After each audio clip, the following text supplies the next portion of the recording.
SportsBit is powered by BetOnline, driving the opening odds market since 2001. Visit sportsbookreview.com to learn more about BetOnline and its A+ rated platform in the link below.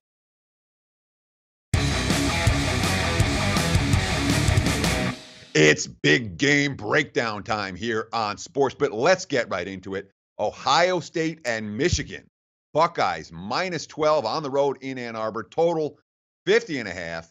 Look headline over the summer, Ohio State -7. Buckeyes have been what people thought they would be.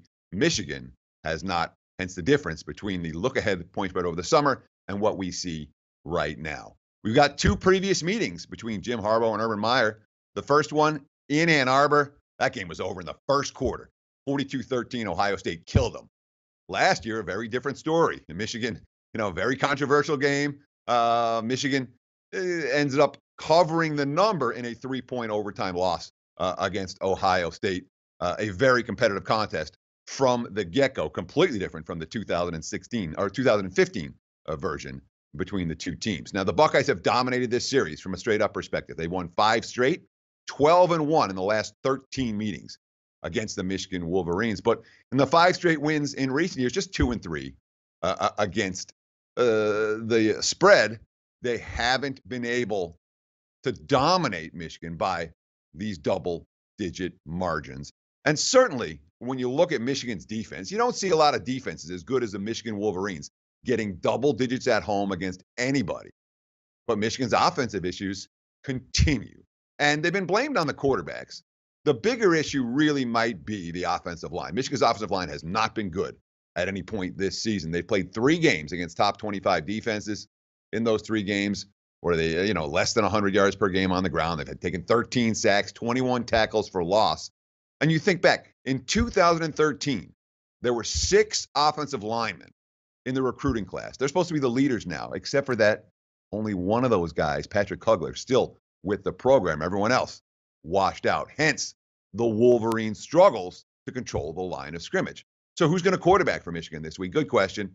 Pep Hamilton, the passing game coordinator, said in the Jim Harbaugh radio show earlier in the week that Wilton Speight did practice on Monday, but in a non-contact capacity.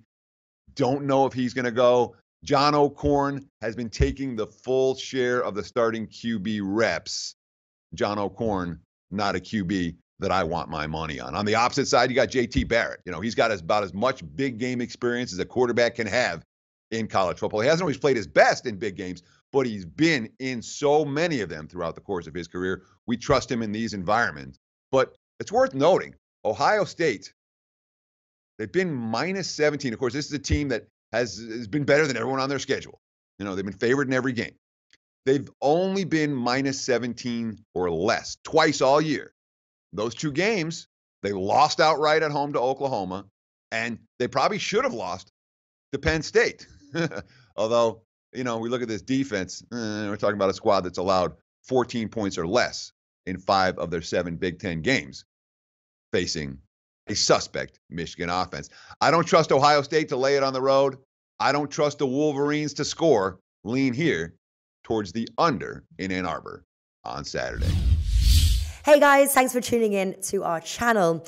Now, we've put a lot of work into producing all these free videos, so please help us out and keep all our content free for you forever by simply liking, sharing, commenting, and subscribing.